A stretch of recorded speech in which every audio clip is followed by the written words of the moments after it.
राष्ट्रहित टाइम्स, राष्ट्रहितासाठी समर्पित news channel. वैमनस्यातून तरुणावर पिस्तुलातून गोळीबार तसेच कोयत्याने वार करून खून केल्याची घटना मंगळवारी मध्यरात्री येरवडा परिसरात घडली आहे। या प्रकरणी आरोपी विरुद्ध विश्रांतवाडी पोलिसात गुन्हा दाखल करण्यात आला असून पसार झालेल्या आरोपींचा शोध सुरू आहे। गौरव गणेश तेलंगी असे खून झालेल्याचे नाव आहे। या प्रकरणी तौफिक शेख, समीर शिंदे, राजन दोरास्वामी यांच्या विरुद्ध गुन्हा दाखल आहे। याबाबत सयान निजामुद्दीन शेख याने विश्रांतवाडी पोलीस ठाण्यात फिर्याद दिली आहे। पोलिसांनी दिलेल्या माहितीनुसार विश्रांतवाडी येथील मुख्य चौकात डॉक्टर बाबासाहेब आंबेडकर जयंतीनिमित्त मंगळवारी कार्यक्रमाचे आयोजन करण्यात आले होते। गौरव, त्यांचे मित्र रवी कोळी, शाहरुख शेख, रेहान हे दुचाकीवरून विश्रांतवाडी भागात आले होते। येरवड्यातील पंचशील नगर परिसरात त्यांनी दुचाकी लावली होती।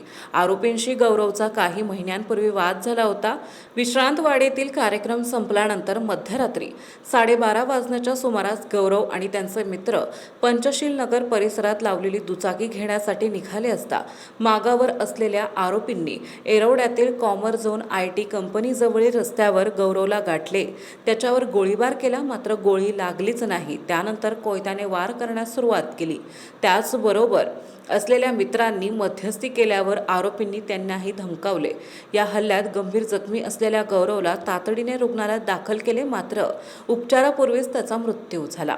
घटनेची माहिती मिळताच गुन्हे शाखेचे उपायुक्त निखिल पिंगळे, परिमंडळ 4चे पोलीस उपायुक्त रजनीकांत चिलुमुला तसेच वरिष्ठ पोलीस निरीक्षक मंगेश हांडे यांनी घटनास्थळी भेट दिली।